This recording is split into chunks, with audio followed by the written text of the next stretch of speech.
ಮಾಧವಪುರ ಗ್ರಾಮದ ಆ ಕರಿ ಡಾಮರಿನ ರಸ್ತೆ. ಜಿಲ್ಲಾಧಿಕಾರಿಯ ಕಾರು ಸದ್ದಿಲ್ಲದೆ ಬಂದು ರಸ್ತೆಯ ಬದಿಯಲ್ಲಿ ಹೊಸದಾಗಿ ನಿರ್ಮಾಣ ಆಗುತ್ತಿರುವ ಮನೆಯ ಮುಂದೆ ನಿಂತಿತು. ಕಾರಿನ ಮುಂಭಾಗದಲ್ಲಿ ಜಿಲ್ಲಾಧಿಕಾರಿ ಎಂಬ ನಾಮಫಲಕ ಮಿನುಗುತ್ತಿತ್ತು.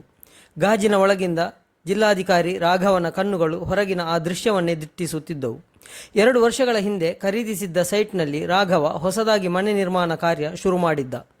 ತನ್ನ ವೃದ್ಧ ತಾಯಿಯ ಆಸೆಯಂತೆ ಚಿಕ್ಕದಾದ ಆದರೆ ಚೊಕ್ಕದಾದ ಮನೆಯೊಂದನ್ನು ನಿರ್ಮಿಸುವುದು ರಾಘವನ ಆಸೆಯಾಗಿತ್ತು.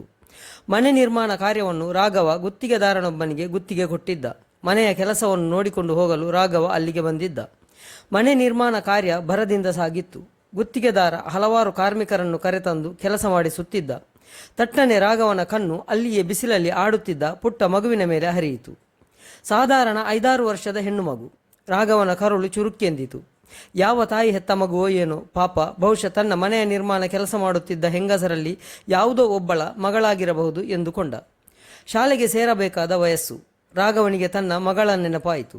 ಬಹುಶಃ ತನ್ನ ಹೆಂಡತಿ ಸಂಧ್ಯಾ ಜೊತೆಗಿರುತ್ತಿದ್ದರೆ ಇಷ್ಟೇ ವರ್ಷದ ತನ್ನ ಮಗಳು ಕೂಡ ತನ್ನ ಜೊತೆಗೆ ಇರುತ್ತಿದ್ದಳು ಅಂದುಕೊಂಡ. ಯಾಕೋ ಹೆಂಡತಿ ಮಗುವಿನ ನೆನಪಾಗಿ ಹೃದಯ ಭಾರವೆನಿಸಿತು. ತಟ್ಟನೆ ಯಾರೋ ಮಗುವನ್ನು ಗದರಿದ ಸದ್ದಿಗೆ ಬೆಚ್ಚಿಬಿದ್ದ. ಎಲ್ಲೋ ಕೇಳಿದ ಚಿರಪರಿಚಿತ ಧ್ವನಿ. ಅತ್ತ ತಿರುಗಿದ. ಮಗುವನ್ನು ಗದರಿದ ಮಹಿಳೆ ಬುಟ್ಟಿಯಲ್ಲಿ ಸಿಮೆಂಟ್ ಹೊರುತ್ತಿದ್ದಳು. ಆ ಮಹಿಳೆಯನ್ನು ಕಂಡ ರಾಘವನ ಎದೆಬಡಿತವೇ ಒಮ್ಮೆ ನಿಂತಂತಾಯಿತು. ಆಕೆ ತನ್ನ ಪತ್ನಿ ಸಂಧ್ಯಾ ಅಲ್ಲವೇ? ಮುಖದ ಮೇಲಿನ ಬೆವರಿನ ಹನಿಗಳು ಧೂಳಿನೊಂದಿಗೆ ಬೆರೆತು ಕಲೆಗಳಾಗಿದ್ದವು. ಆ ಮಗು ಇನ್ನೂ ಕೂಡ ಆ ಬಿರು ಬಿಸಿಲಲ್ಲಿ ಅಲೆದಾಡುತ್ತಿತ್ತು. ರಾಘವನ ಕರುಳು ಚುರುಕೆಂದಿತು. ಅಂದರೆ ಆ ಮಗು ಬೇರೆ ಯಾರೂ ಅಲ್ಲ, ನನ್ನ ಮಗು ರಶ್ಮಿ. ರಾಘವ ಕಾರಿನೊಳಗೆ ಕುಳಿತು ಒಂದು ಕ್ಷಣ ಕಣ್ಣು ಮುಚ್ಚಿದ. ಮತ್ತೊಮ್ಮೆ ಕಣ್ತೆರೆದು ನೋಡಿದ. ಹೌದು, ಆ ಮಹಿಳೆ ಬೇರೆ ಯಾರೂ ಅಲ್ಲ, ಅದು ತನ್ನ ಪತ್ನಿ ಸಂಧ್ಯವೇ ನಿಜ. ಹಾಗಾದರೆ ಆ ಪುಟ್ಟ ಮಗು ತನ್ನ ಮಗುವೇ ಆಗಿರಬೇಕು. ಕಣ್ಣು ಮುಚ್ಚಿದ ರಾಘವನ ಮನಸ್ಸು 5-6 ವರ್ಷಗಳ ಹಿಂದೆ ಹೋಯಿತು.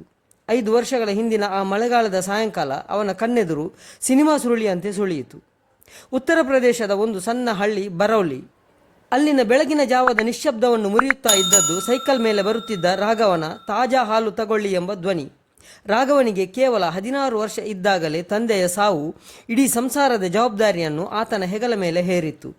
ಕೈಯಲ್ಲಿ ಹಾಲಿನ ಕ್ಯಾನ್ ಇದ್ದರೂ ಕಣ್ಣಿನಲ್ಲಿ ಮಾತ್ರ IAS ಅಧಿಕಾರಿಯಾಗುವ ಆಸೆ. ಹತ್ತಿರದ ಮಾಧವಪುರ ಗ್ರಾಮದ ರೂಪವತಿ ಸಂಧ್ಯಾಳೊಂದಿಗೆ ರಾಘವನ ಮದುವೆಯಾಯಿತು. ಆರಂಭದಲ್ಲಿ ಸಂಧ್ಯಾಳಿಗೆ ರಾಘವನ ಮುಗ್ಧತೆ ಇಷ್ಟವಾಗಿತ್ತು. ಆದರೆ ಆತನ ಬಡತನ ಅಸಹ್ಯ ತರಿಸುತ್ತಿತ್ತು. ದಿನ ಕಳೆದಂತೆ ಗ್ರಾಮದ ಹೆಂಗಸರ ಚುಚ್ಚುಮಾತು ಅವಳ ಕಿವಿಗೆ ವಿಷ ತುಂಬಿಸಲಾರಂಭಿಸಿದವು.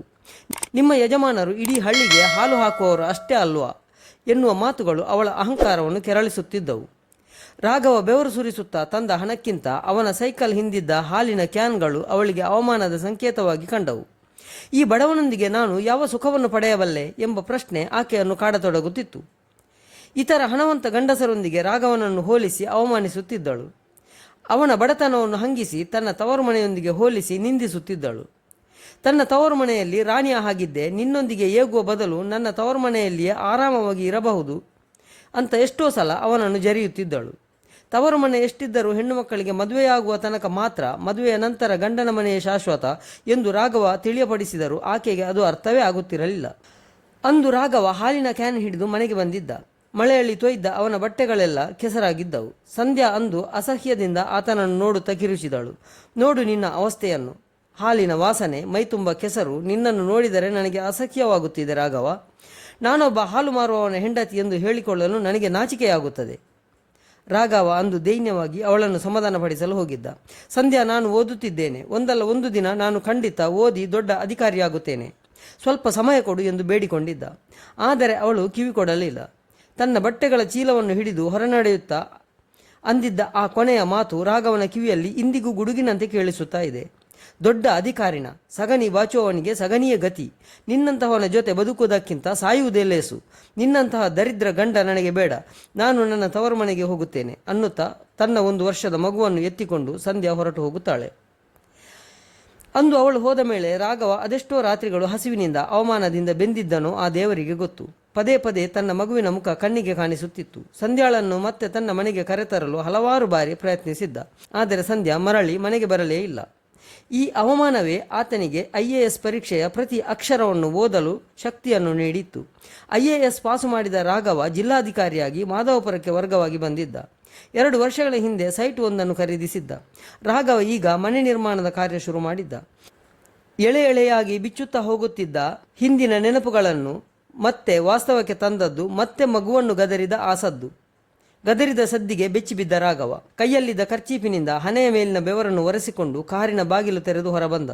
ಕಾರಿನಿಂದ ಇಳಿದು ತನ್ನತ್ತ ನಡೆದು ಬರುತ್ತಿದ್ದ ಜಿಲ್ಲಾಧಿಕಾರಿಯನ್ನು ಕಂಡ ಸಂಧ್ಯಾ ಒಂದು ಕ್ಷಣ ಗರಬಡಿದವಳಂತೆ ನಿಂತುಕೊಂಡಳು.